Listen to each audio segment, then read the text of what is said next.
অনুপ্রবেশ ইস্যুতে বিরোধীদের কড়া আক্রমণ মোদীর। ভোট ব্যাংকের রাজনীতির অভিযোগ তুলে চড়া সুর, সব অনুপ্রবেশকারীকে দেশছাড়া করা হবে হুঙ্কার প্রধানমন্ত্রী। वोट बैंक की राजनीति के लिए राष्ट्र की सुरक्षा को जानबूझकर खतरे में डाला गया।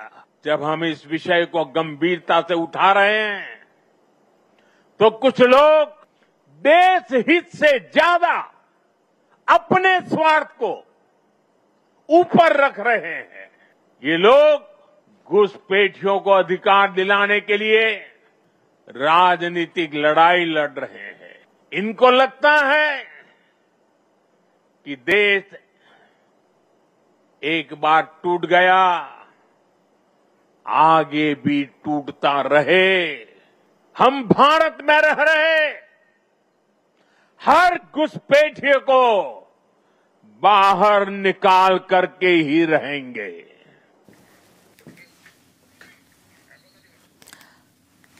इस विषय को गंभीरता से একতা দিবসের মঞ্চ থেকে কংগ্রেসকে নিশানা মোদী। সর্দার বল্লভভাই প্যাটেল থেকে আম্বেদকর ও নেতাজি প্রসঙ্গ তুলে কড়া আক্রমণ প্রধানমন্ত্রীর।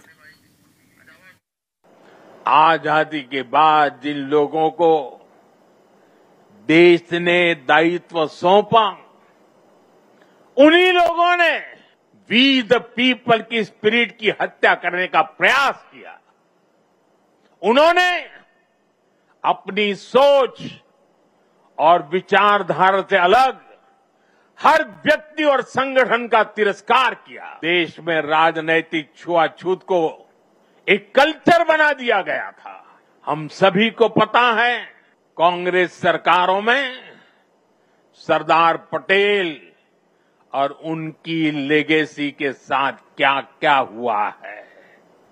इन लोगों ने बाबा साहब आम्बेडकर के साथ जीते जी और उनके जाने के बाद भी क्या किया, नेताजी सुभाष चंद्र के साथ क्या किया, डॉक्टर लोहिया और जयप्रकाश नारायण जैसे लोगों के साथ भी कांग्रेस ने यही किया। हमें गर्व है देश को बांटने वाली इस राजनीतिक छुआछूत को खत्म किया है। কংগ্রেসের বিরুদ্ধে মিথ্যাচার, ইতিহাস মুছে ফেলার চেষ্টা নরেন্দ্র মোদীর। পাল্টা তোপ মল্লিকার্জুন খাড়গের। 1964 में आरएसएस और जमात इस्लामी से सरकारी कर्मचारियों के जुड़ाव पर रोक लगा वल्लभ भाई पटेल के जमाने में ही लग गई। कांग्रेस को हर बात के लिए दोष देते हैं, लेकिन आपके करतूत क्या है वो आप देख लीजिए। आपको कुर्सी मिली इसीलिए पूरा इतिहास को मिटाने का कोशिश मत करो। ये हमेशा पंडित जवाहरलाल नेहरू जी और वल्लभ भाई पटेल को झगड़ा लगाने की कोशिश करते। नेहरू जी ने खुद यह कहा है भारत की एकता का शिल्पी, और पटेल जी ने नेहरू को कहा देश के आदर्श और जनता के नेता। পরিবারতন্ত্র থেকে সন্ত্রাসবাদ, একের পর এক ইস্যুতে কংগ্রেসকে নিশানা মোদীর। কাশ্মীরের প্রসঙ্গ টেনেও হাত শিবিরকে তোপ।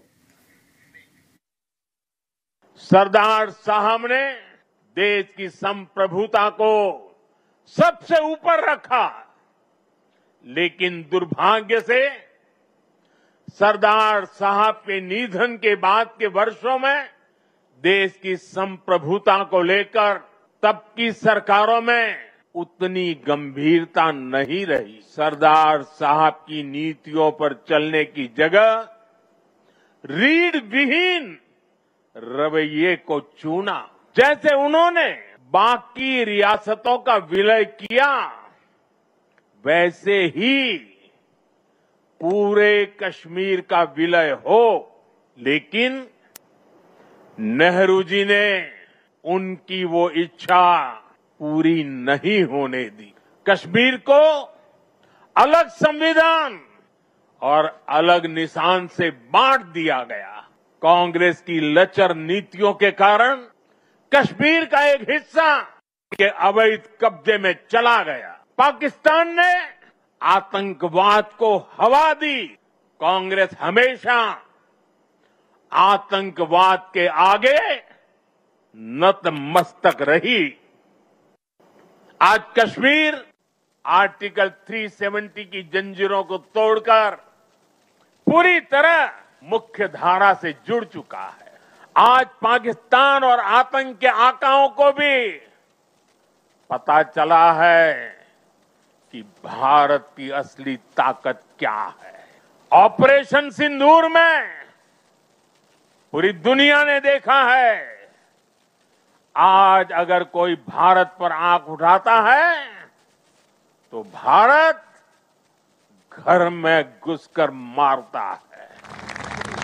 हर बार भारत का जवाब पहले से बड़ा होता है, पहले से ज्यादा निर्णायक होता है। ये भारत के दुश्मनों के लिए एक संदेश भी है। ये लौह पुरुष सरदार पटेल का भारत है।